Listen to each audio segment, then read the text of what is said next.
Hello दोस्तों, कैसे हैं आप लोग। मैं उम्मीद करता हूँ आप लोग अच्छे होंगे, फाइन होंगे। तो फ्रेंड्स, आज की इस वीडियो लेक्चर में हम लोग स्टार्ट करने जा रहे हैं अपना एक न्यू टॉपिक जिसका नाम है ग्रेविटेशन। तो आज के इस वीडियो लेक्चर में हम किन किन टॉपिक के बारे में बात करेंगे, पहले उसको हम देख लेते हैं। तो पहला जो हमारा टॉपिक होने वाला है ग्रेविटेशन। तो ग्रेविटेशन क्या होता है, पहले इसको हम देखेंगे। फिर हम देखेंगे सेंट्रीपिटल फोर्स, ये क्या होता है इसके बारे में जानेंगे। फिर हम जानेंगे सेंट्रीफ्यूगल फोर्स। देन हम जानेंगे universal law of gravitation. Okay. फिर हम बात करेंगे फ्री फॉल। फ्री फॉल क्या होती है, ठीक है। फिर हम बात करेंगे फोर्स ड्यू टू ग्रेविटी। फिर हम बात करेंगे एक्सेलरेशन। वैसे तो और सारे टॉपिक्स हैं, लेकिन इस वीडियो लेक्चर में हम जो टॉपिक्स बात करेंगे, जिसके बारे में बातचीत करेंगे, उसको हम यहाँ पे देखेंगे, acceleration due to gravity. Okay.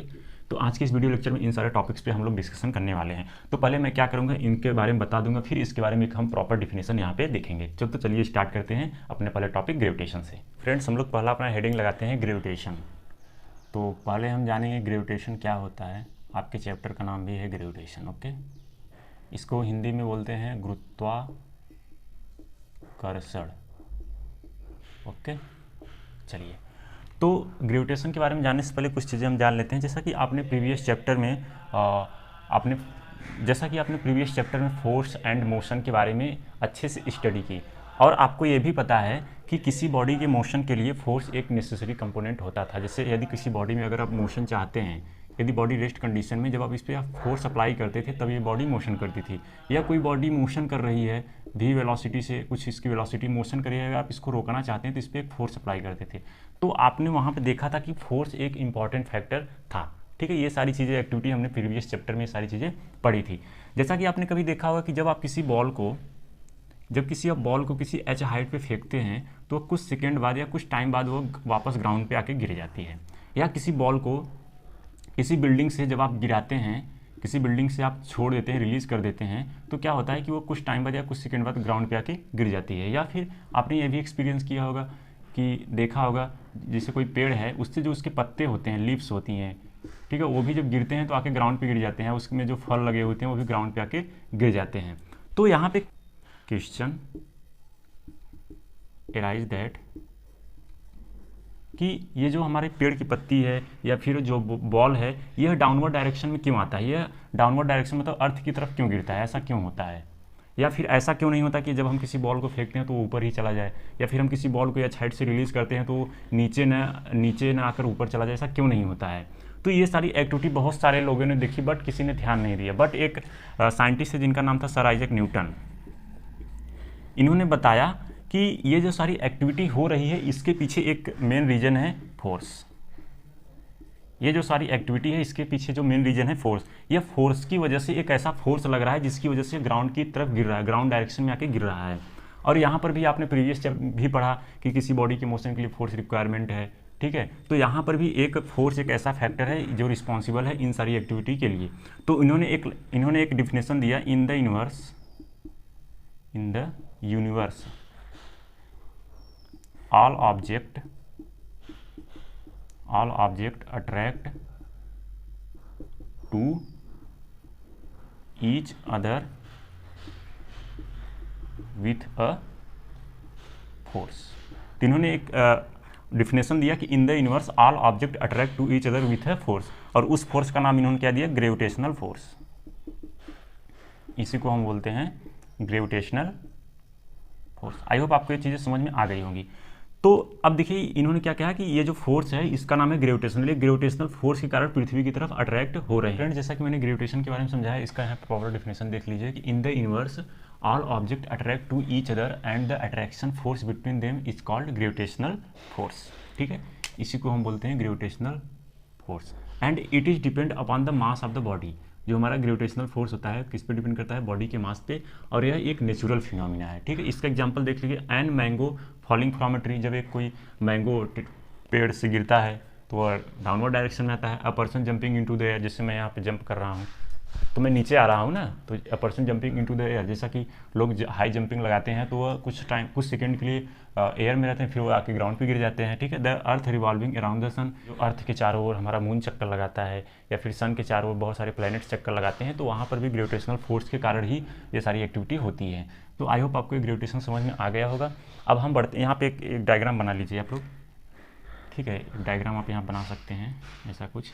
ये आपका 2 बॉडी मासेस है ना, ये बॉडी ए है, ये बॉडी बी है। तो बॉडी ए बॉडी बी को अट्रैक्ट करेगी और बॉडी बी बॉडी ए को अट्रैक्ट करेगी। मान लीजिए इनका मास m1 है, इनका मास m2 है। तो ये चीज़ें, इन दोनों के बीच जो फोर्स लगेगा उसको बोलते हैं ग्रेविटेशनल फोर्स। ठीक है, समझ में आया। अब चलिए हम देखते हैं universal law of the gravitation. तो जैसा कि फ्रेंड्स अभी हमने देखा ग्रेविटेशनल फोर्स क्या होता है।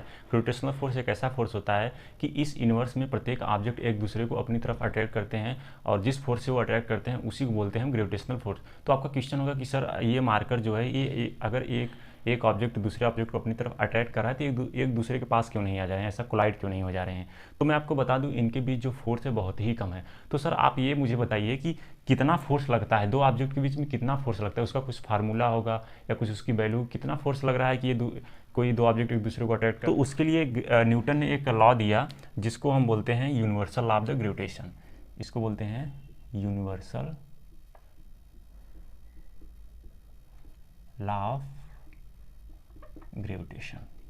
तो ये लॉ क्या कहता है कि every object attract to each other with a force. तो आपको ये न्यूटन ने बताया। तो ये लॉ क्या कहता है कि 2 बॉडी हैं जिनके मास m1 एंड m2 हैं और ये कुछ डिस्टेंस पे रखे गए हैं। तो ये जो फोर्स होगा इन दोनों बॉडीज़ के मासेस के प्रोडक्ट के प्रोपोर्शनल होगा, इन दोनों बॉडीज़ के मासेस के डायरेक्टली प्रोपोर्शनल होगा। एंड डिस्टेंस जो होगा ये फोर्स के इन्वर्सली प्रोपोर्शनल स्क्वायर है, ठीक है, अकॉर्डिंग टू दिस लॉ। ठीक है, फिर ये हम क्या करते हैं कि अब इन दोनों इक्वेशंस को हम मर्ज कर देते हैं, तो कुछ ऐसा हमारा बन जाता है लाइक दिस। अब क्या करेंगे, इस प्रोपोर्शनल साइन को हटाने के लिए एक कांस्टेंट का यूज़ करेंगे जिसको जी से डिनोट करते हैं। तो इसको बोलते हैं ग्रेविटेशनल कांस्टेंट। इसको क्या बोलते हैं, जी को हम क्या बोलते हैं, ग्रेविटेशनल, ग्रेविटेशनल कांस्टेंट। तो मैं आपको बता दूं जो जी होता है यह इन दोनों बॉडीज़ के मीडियम पे डिपेंड नहीं करता है, और किस पे नहीं डिपेंड करता है, इन दोनों के बीच के डिस्टेंस पे भी जी हमारे डिपेंड नहीं करता है। अब हम देख लेते हैं, देखिए अब जो 2 बॉडीज़ के बीच जो फोर्स लग रहा है ना, वह इतना फोर्स लगता है, F = जी m1 m2 अपन r²। यदि आपके दोनों बॉडीज़ का मासेज मालूम है और इनके बीच के डिस्टेंस मालूम है तो आपको पता लग जाएगा कितना फोर्स लग रहा है, कितने फोर्स से वो बॉडी एक दूसरे को अट्रैक्ट कर रहे हैं, वो सारी चीज़ें आपको पता लग जाएंगी। अब हम यहाँ पर देख लेते हैं जी की यूनिट क्या होती है, यूनिट ऑफ जी। अब इसका हम प्रॉपर डिफिनेशन देखेंगे। तो यूनिट जी की वैल्यू क्या होती है, F = आपको पता है according to universal of the gravitation. ये हमने फार्मूला निकाला था, हमको जी की यूनिट निकालनी है, तो F × r² upon m1 m2। आपको पता है हम फोर्स को न्यूटन में मेजर करते हैं और डिस्टेंस को मीटर में, तो मीटर स्क्वायर हो जाएगा, और मास को केजी में, तो केजी स्क्वायर हो जाएगा। तो जो जी का यूनिट आया न्यूटन मीटर पर केजी स्क्वायर, इतना यूनिट आ गया। अब देखिए जो जी की वैल्यू होती है, जी की कितनी वैल्यू होती है, 6 × 6 7 × 10⁻11 न्यूटन मीटर पर केजी स्क्वायर, इतनी वैल्यू होती है जी की। यदि हम क्या करते हैं, if we take the 2 body mass is 1 kg, यदि हम 2 बॉडीज़ का मास जो है 1 kg लेते हैं एंड डिस्टेंस, अब डिस्टेंस को हम 1 मीटर लेते हैं, ठीक है, तो क्या होगा, तो कितना फोर्स लगेगा, तो F = आपको पता है according to universal of the gravitation G m1 m2 upon r²। मान लीजिए भाई, यही सपोज कर लीजिए ना, इसका जो मास है 1 kg है, इसका भी जो मास है 1 kg है, और इनके बीच की जो डिस्टेंस है 1 मीटर है, ठीक है। तो अब मैं आपसे पूछूं कि बताइए फोर्स की वैल्यू कितनी है, कितना फोर्स लगेगा। तो अब इस फार्मूले में हम क्या करते हैं, m1 की जगह m2 की जगह 1 और r इसका वो स्क्वायर करेंगे, तो कितना आ जाएगा, F = g। तो आप देख रहे हैं कि जो F है, F की वैल्यू कितनी आ रही है, 6 × 6 7 10⁻11। तो यह कितना वीक वैल्यू है, कितना वीक फोर्स है। तो आप अंदाज़ा लगाइए कि ये दोनों मार्कर क्या एक दूसरे को अट्रैक्ट कर सकते हैं, कर सकते हैं नहीं कर सकते हैं, नहीं कर सकते हैं, क्योंकि देखिए ये -11 मतलब कितना छोटी वैल्यू है, कितनी छोटी वैल्यू, वेरी स्मॉल वैल्यू है। और वेरी स्मॉल वैल्यू को होने की वजह से बहुत ही कम फोर्स लग रहा है, जो फोर्स है ना बहुत ही ज़्यादा वीक है, बहुत ही ज़्यादा वीक है। इसकी वजह से ये दोनों एक दूसरे को अट्रैक्ट नहीं कर पा रहे हैं। ठीक है, अब हम इसका पूरा प्रॉपर डिफिनेशन देख लेते हैं। कैसे फ्रेंड्स, ये हम लोग का है डिफिनेशन प्रॉपर यहाँ पे यूनिवर्सल ऑफ ग्रेविटेशन। तो यहाँ पे मैंने डिफिनेशन लिखा है, according to Newton every object in the universe attract to each other with a force, this force is called as the gravitational force. तो इस लॉ के अकॉर्डिंग इन्होंने बताया कि यहाँ पे दो ऑब्जेक्ट मैंने सपोज किया है, एक ऑब्जेक्ट m1 है, एक ऑब्जेक्ट m2 है, और जिसका नाम मैंने a और b दिया है और ये कुछ डिस्टेंस पे रखे हुए हैं। Suppose that the two body a and b their masses m1 and m2 and these bodies are lying at the distance r। ठीक है, यह एक दूसरे से r डिस्टेंस पे स्थित हैं from each other, okay, other the each other. ठीक है, the attraction force between these bodies is f, और इन दोनों के बीच जो अट्रैक्शन फोर्स लग रहा है वो f है। तो according to the universal of gravitation क्या कहता है कि the force is directly proportional to the product of their masses. जो इन दोनों बॉडीज के जो भी फोर्स होगा वह किसके डायरेक्टली प्रोपोर्शनल होगा, मास के। क्योंकि मैंने क्या बताया कि इन जो फोर्सेज हैं इन दोनों बॉडीज के बीच में कितना फोर्स लगेगा इन दोनों बॉडीज के मास पे डिपेंड करता है, according to the universal of the gravitation. फिर दूसरा क्या कहता है कि the force is inversely proportional to the square of the distance. जो ये फोर्स होगा ये इन्वर्सली प्रोपोर्शनल होगा स्क्वायर ऑफ द डिस्टेंस। इस पर हम लोग क्वेश्चन करेंगे तो आपको आसानी से समझ में आ जाएगा। ठीक है, तो अब हम इन दोनों इक्वेशंस को कंबाइन कर देते हैं, इक्वेशन 1 एंड इक्वेशन 2 को। तो हमको यहाँ पे ऐसा कुछ formula F proportional m1 m2 अपन r स्क्वायर। तो इस प्रोपोर्शनलिटी साइन को हटाने के लिए एक हम कांस्टेंट का यूज़ करते हैं जिसको हम बोलते हैं ग्रेविटेशनल कांस्टेंट, जिसको हम g से डिनोट करते हैं। तो F = g m1 m2 अपन r स्क्वायर। तो आपका ये फार्मूला आ गया कि नहीं, दो बॉडीज़ के बीच में अगर आपको फोर्स निकालने हैं तो आप इस फार्मूले से की हेल्प से वो फोर्स की वैल्यू वहाँ पे कैलकुलेट कर सकते हैं। ठीक है, तो here G the gravitational constant. यहाँ पे मैंने कुछ इंपॉर्टेंट पॉइंट यहाँ पे लिखे हैं। G does not depend on the medium between two bodies. तो जो जी होता है, जो जी की वैल्यू होती है वह इन दोनों बॉडीज के, ये दोनों बॉडीज किस मीडियम में है इस पर डिपेंड नहीं करता है। ठीक है, और इनके डिस्टेंस पे भी नहीं डिपेंड करता है कि कितनी डिस्टेंस पे, कम डिस्टेंस या ज़्यादा, इस पर नहीं डिपेंड करता है। और जी किस पे नहीं डिपेंड करता है, इन बॉडीज के मासेस पे। इसका मास मान लीजिए ज़्यादा, इसका कम है, इन सारी चीज़ फैक्टर पे डिपेंड बिल्कुल नहीं करता है। तो आप इस चीज़ को नोट रखिएगा। और मैं आपको बता दूँ ये जो यूनिवर्सल ऑफ ग्रेविटेशन है ये हर जगह के लिए अप्लीकेबल है, चाहे आप अमेरिका में हो, चाहे लंदन में हो, चाहे इंडिया में हो, चाहे पानी में हो, चाहे जहाँ पर भी हो, चाहे बंद कमरे में हो, हर जगह यह लॉ अप्लीकेबल होगा। अगर दो बॉडीज हैं उनके बीच में ग्रेविटेशनल फोर्स लगेगा, ये हर जगह के लिए अप्लीकेबल है।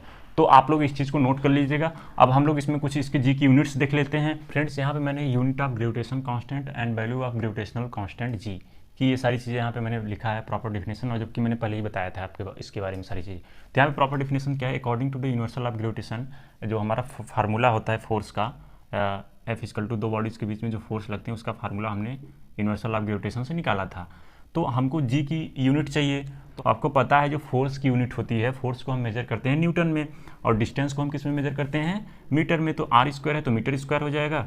और हम मास, यहाँ पे जो मासेज हैं इसको हम किस में मेजर करते हैं, केजी में। तो KG into KG, KG square हो गया। ठीक है, तो हमारा जो फार्मूला निकल के आया जी = न्यूटन मीटर स्क्वायर पर केजी स्क्वायर।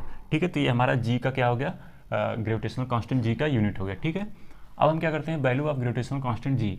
तो अब जी की वैल्यू कितनी होती है उसको हम देखते हैं। Let suppose that the two bodies masses is 1 kg and distance between them r is 1 metre. तो हम क्या करते हैं, जो दो बॉडी हैं इनके मासेस को हम क्या करते हैं 1 kg ले लेते हैं। ठीक है, इन दोनों बॉडीज़ का जो मास है 1 kg और इनके जो बीच की डिस्टेंस है उसको हम 1 मीटर सपोज कर लेते हैं। तो हम क्या करते हैं कि according to universal of the gravitation, इस वैल्यू में, इस फार्मूले में हम क्या करते हैं, इन वैल्यूज़ को पुट कर देते हैं। तो हमारा जब इस वैल्यूज़ को पुट करने पे हमारा क्या निकलता है, F = g, फोर्स हमारा ग्रेविटेशनल कांस्टेंट के इक्वल हो जाता है। और आपको पता है ये वैल्यू कैलकुलेट की गई है, जो g की वैल्यू होती है 6 × 6 7 10⁻11 न्यूटन मीटर पर केजी स्क्वायर। तो आप देखें ये वैल्यू, ये डायरेक्टली किसके, the G is numerically equal to the gravitational constant. जो जी है वह न्यूमेरिकली ये ग्रेविटेशनल फोर्स के इक्वल हो गया। तो यह वैल्यू देखिए कितनी छोटी है। तो यहाँ पे हम लिख सकते हैं, he tells about that gravitational force between two ordinary body will be very very weak, बहुत ही कम है। इसलिए ये दोनों मार्कर एक दूसरे को अपनी तरफ अट्रैक्ट नहीं कर पा रहे हैं, क्योंकि इनके बीच जो फोर्स लग रहा है इतना वीक है कि ये दोनों एक दूसरे को अट्रैक्ट ही नहीं कर सकते हैं। ठीक है, तो आई होप आपको ये चीज़ें समझ में आ गई होंगी। और यहाँ पे जो आपका ग्रेविटेशनल फोर्स है, ठीक है, एक ग्रेविटेशनल फोर्स आपका वेक्टर क्वांटिटी है, इसको आप लिख लीजिए।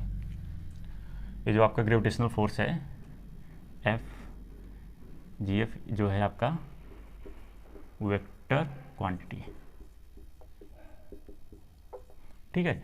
ये सारी चीज़ें हमने देख लिया, यूनिवर्सल लॉ क्या होता है, यूनिवर्सल लॉ ऑफ ग्रेविटेशन क्या होता है, सारी चीज़ें हमने देख ली।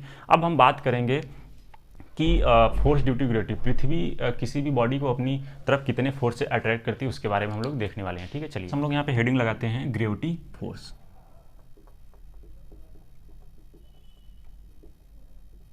ग्रेविटी फोर्स या you can say that force due to gravity, ये क्या होता है पहले इसको हम समझते हैं। जैसे क्या होता है कि आप मान लीजिए, जैसे आपने देखा था कि जब पहले हम पढ़ा रहे थे ग्रेविटेशनल फोर्स, तो उसके बारे में मैंने, जब कोई ऑब्जेक्ट किसी पेड़ से या किसी हाइट से आप गिराते हैं, जैसे कोई फल है वो पेड़ से जब गिरता है तो पृथ्वी की तरफ आता है, तो कहीं ना कहीं मैंने क्या बताया था, उसके लिए फोर्स रिस्पॉन्सिबल है। बट अब फोर्स रिस्पॉन्सिबल है तो वह किस फोर्स से कितना फोर्स लगा रहा है। जैसे मान लीजिए कोई ऑब्जेक्ट है आपका, ये अगर ये पृथ्वी पे आके गिर जा रहा है तो पृथ्वी इस ऑब्जेक्ट पे कितना फोर्स अप्लाई कर रही है, what is the value of force to apply on this object by the earth, कितना फोर्स अप्लाई कर रही है। तो फोर्स की वैल्यू आपको पता है, उस फोर्स की वैल्यू हम कैसे मालूम करेंगे। तो हम ग्रेविटी फोर्स क्या होता है कि जिस फोर्स से पृथ्वी किसी ऑब्जेक्ट को अपनी तरफ अट्रैक्ट करती है उसी को हम बोलते हैं ग्रेविटी फोर्स। मतलब पृथ्वी द्वारा इस ऑब्जेक्ट पे जितना फोर्स लगाया जाता है उसी को आप बोलते हैं, वही होता है हमारा ग्रेविटी फोर्स। तो आपका क्वेश्चन होगा सर ये बताइए कि आपने कह दिया कि ठीक है चलिए पृथ्वी द्वारा किसी ऑब्जेक्ट पे जितना फोर्स लगाया जाता है उसी को हम बोलते हैं ग्रेविटी फोर्स। तो आप ये बताइए कितना फोर्स लगाता है पृथ्वी हमारी किसी ऑब्जेक्ट पे, कितना फोर्स लगाती है, तो उस फोर्स को हम कैसे कैलकुलेट करेंगे। तो हम यहाँ पे सपोज कर लेंगे कि इस जो बॉडी का मास है ये 1 kg है, ठीक है। इस बॉडी का मास 1 kg है और आपको अर्थ का भी तो मास पता होना चाहिए, इसका मास कितना होता है, अर्थ का मास कितना होता है, ये मास पता होना चाहिए और डिस्टेंस भी आपको मालूम होनी चाहिए। तो हम क्या कर लेते हैं कि देखिए अब अर्थ का आपको रेडियस भी पता होना चाहिए, अर्थ का रेडियस कितना है ये भी तो आपको पता होना चाहिए। अब आप कुछ लोग का क्वेश्चन होगा कि सर इसके बीच का डिस्टेंस होना चाहिए। तो आप देखिए अर्थ का जो रेडियस होता है ना बहुत ज़्यादा होता है और मास का, जैसे इस 1 kg बॉडी का मास है, इसका रेडियस मान लीजिए 1 मीटर 2 मीटर इतना ही होगा ना। लेकिन अगर ये मान लीजिए 10 मीटर है तो 10 मीटर के अगेंस्ट में 1 मीटर मायने रखता है, फिर 10 मीटर मायने रखता है। तो हम क्या करेंगे कि हम इसको निगलेक्ट कर देंगे, हम अर्थ का रेडियस यहाँ पे लेंगे, ठीक है। तो इस वैल्यू को हम निकालने के लिए हमने आपको एक फार्मूला बताया था universal law of the gravitation. तो उसके अकॉर्डिंग आपको फार्मूला यहाँ पे निकाले थे m1 m2 अपॉन r²। इस फार्मूले से हम वो वैल्यू कैलकुलेट करेंगे कि ये अर्थ इस ऑब्जेक्ट पे कितना फोर्स लगा रहा है, कितने फोर्स से अपनी तरफ अट्रैक्ट कर रही है। तो हम क्या करेंगे, इसमें हम पहले ऑब्जेक्ट m1 की वैल्यू रखेंगे, फिर अर्थ का वैल्यू रखेंगे, अर्थ का जो मास है उसकी वैल्यू रखेंगे, फिर अर्थ का जो रेडियस है उसकी वैल्यू जब हम रखेंगे और जी की वैल्यू आपको पता है उसकी वैल्यू रख देंगे, तो यहाँ पर हमारी एक फाइनल वैल्यू निकल के आ जाती है 9.8 न्यूटन। तो अर्थ किसी भी ऑब्जेक्ट को इतने फोर्स से अट्रैक्ट करती है, कोई भी ऑब्जेक्ट हो इतने फोर्स से वह अपनी तरफ अट्रैक्ट करती है, ठीक है।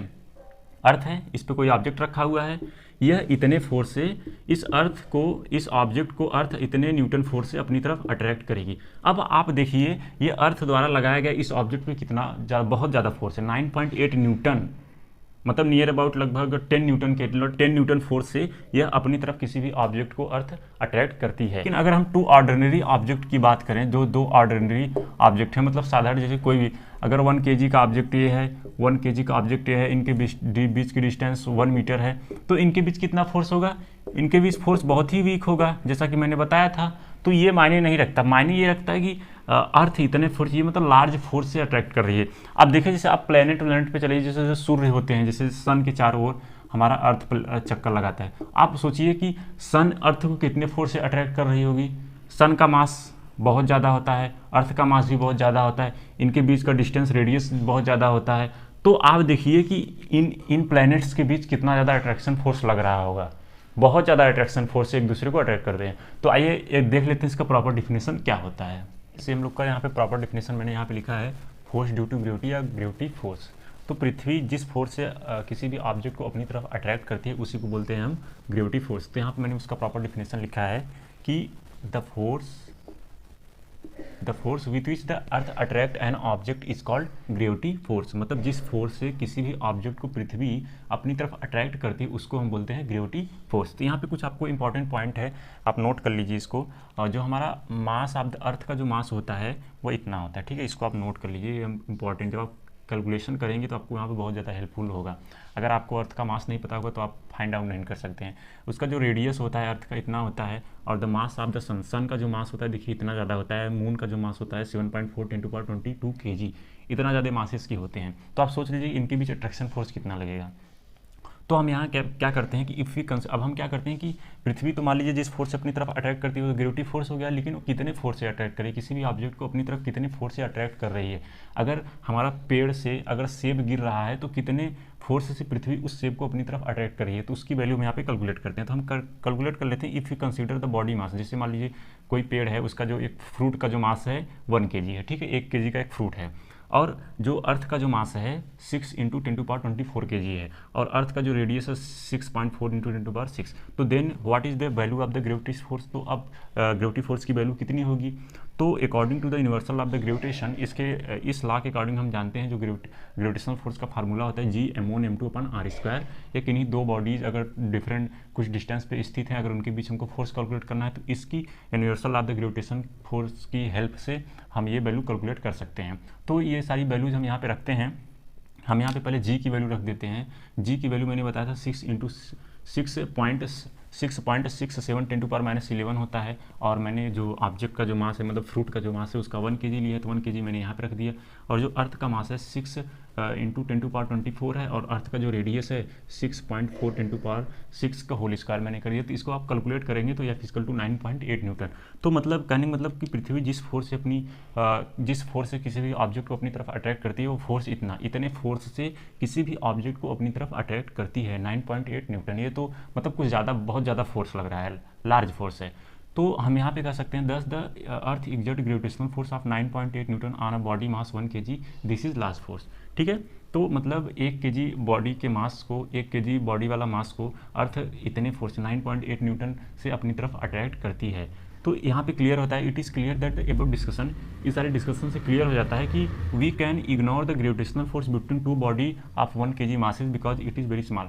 मतलब मैंने वहाँ पे आपको भी ये भी बताया था कि दो बॉडीज़ का, दो मास की बॉडी लिए थे m1 m2, और इनके बीच की डिस्टेंस हमने 1 मीटर रखा था। तो उनके बीच जो अट्रैक्शन फोर्स जो लग रहा था बहुत ही कम है, मतलब बहुत ही कम है। जैसे मैंने यही कहा ना कि ये मार्कर एक दूसरे को अपनी तरफ अट्रैक्ट इसलिए नहीं कर पा रहे हैं क्योंकि इनके बीच जो ग्रेविटेशनल फोर्स लग रहा है बहुत ही कम है। क्यों बहुत ज़्यादा कम है? क्योंकि इनके मासेस बहुत कम है, ठीक है।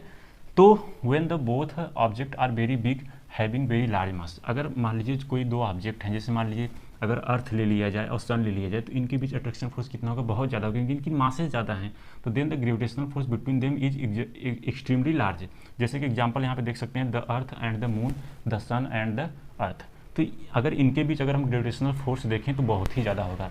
और मैं आपको बता दूँ जो ग्रेविटेशनल फोर्स होता है वो आपके सोलर सिस्टम को भी होल्ड करके रखता है, ठीक है। तो ये सारी चीज़ें आपको समझ में आ गई होंगी। अब हम लोग बढ़ते हैं अपने, जैसा कि सेंट्रीपिटल फोर्स क्या होता है और सेंट्रीफ्यूगल फोर्स क्या होता है उसको हम देख लेते हैं। आप इसको कॉपी कर लीजिए, मैं इसको इरेज कर देता हूँ।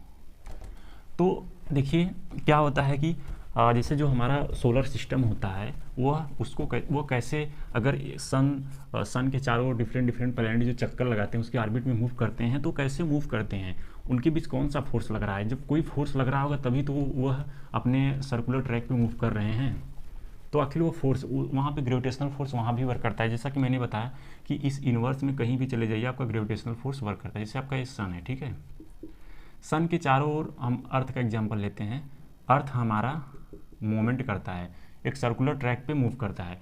तो इस सोलर सिस्टम को होल्ड करने वाला, solar system hold by the gravitational force, ठीक है। तो जो हमारा सोलर सिस्टम होल्ड है वह ग्रेविटेशनल फोर्स उस पर लगता है तभी होल्ड। जैसे ये सन है, अर्थ है, तो इनके बीच ग्रेविटी फोर्स वर्क कर रहा है, तभी यह यहाँ पे एक इसके सर्कुलर ट्रैक पे मूव करते हैं। अब ये क्वेश्चन आता है कि ये सर्कुलर ट्रैक पे, ठीक है, मान लीजिए ग्रेविटेशनल फोर्स हो गया, इसको होल्ड करके रखा है, अच्छी बात है, चलिए होल्ड करके रखा हुआ है, तभी यह न तो सन की तरफ जा रहा है न तो सन अर्थ की तरफ आ रहा है। लेकिन अब क्वेश्चन यहाँ पे राइज होता है कि ये सर्कुलर ट्रैक पे क्यों मूव करता है, ठीक है, हमने तो ये जान लिया कि भाई हमारा जो सन है, सन के चारों ओर अर्थ मूव करता है, अर्थ के चारों ओर हमारा मून मूव करता है, तो ये सर्कुलर ट्रैक ही क्यों बनाता है? ऐसा क्यों नहीं जिग जैग मोशन, कभी यहाँ कभी यहाँ कभी यहाँ, ऐसा क्यों नहीं होता है? तो ये सर्कुलर ट्रैक पे क्यों मूव करता है, आपका क्वेश्चन ये है। यहाँ पे हम पूछ सकते हैं कि why our earth orbit on a circular track, क्यों, ऐसा क्यों होता है?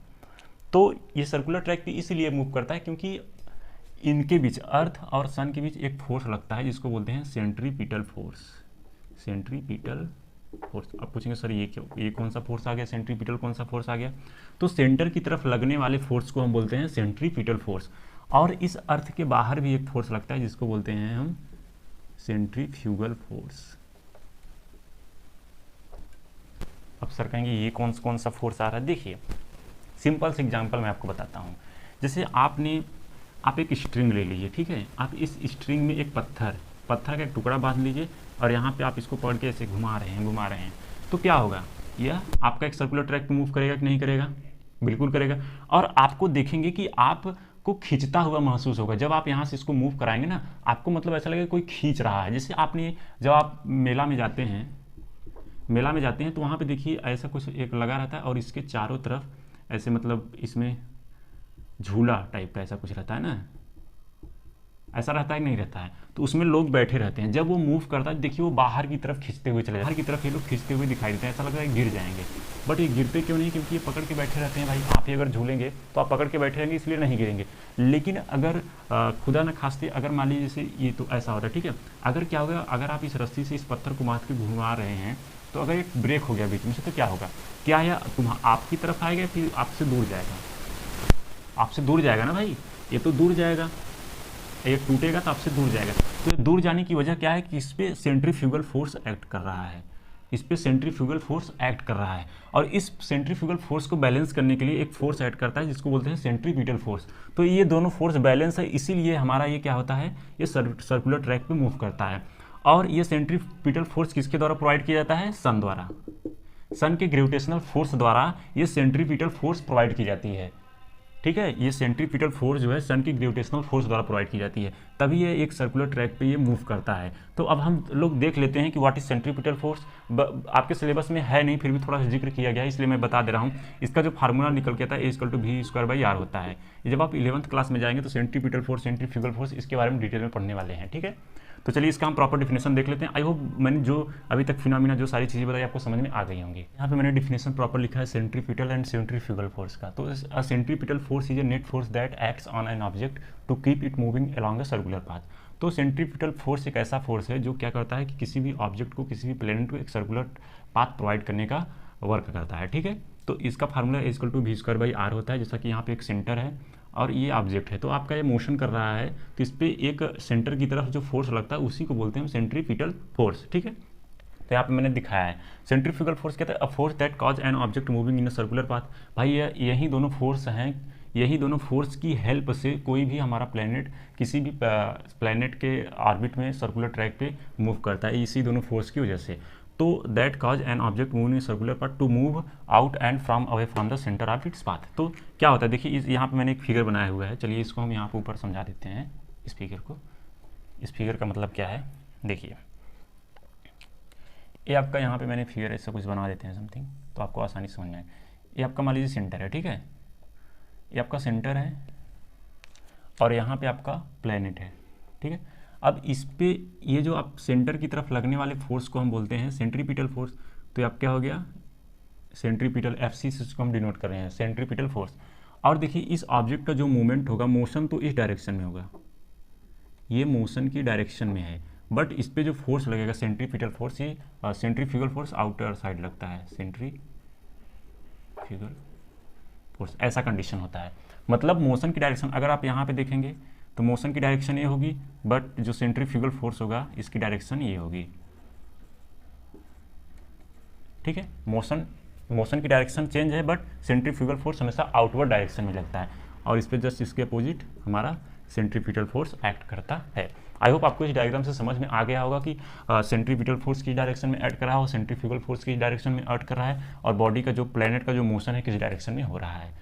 तो यहाँ पर भी मैंने दिखाया कि हर एक एवरी मोमेंट पे इसकी जो वेलोसिटी है वो चेंज हो रही है, सॉरी वेलोसिटी, इसकी डायरेक्शंस जो है चेंज हो रही है, वेलोसिटी की जो डायरेक्शंस है, मोशंस की जो डायरेक्शन है एवरी पर्टिकुलर इंस्टेंट पे इसकी चेंज हो रही है। और जो आपका सेंट्रीफ्यूगल फोर्स होता है वो हमेशा आउटवर्ड डायरेक्शन में एक्ट करता है, और जो सेंट्रीफ्यूगल फोर्स होता है वो हमेशा इनवर्ड डायरेक्शन में एक्ट करता है, सेंटर की तरफ लगता है। आई होप आपको ये सेंट्रीफ्यूगल और सेंट्रीफ्यूगल फोर्स समझ में आ गया होगा, इसका कॉन्सेप्ट क्या है।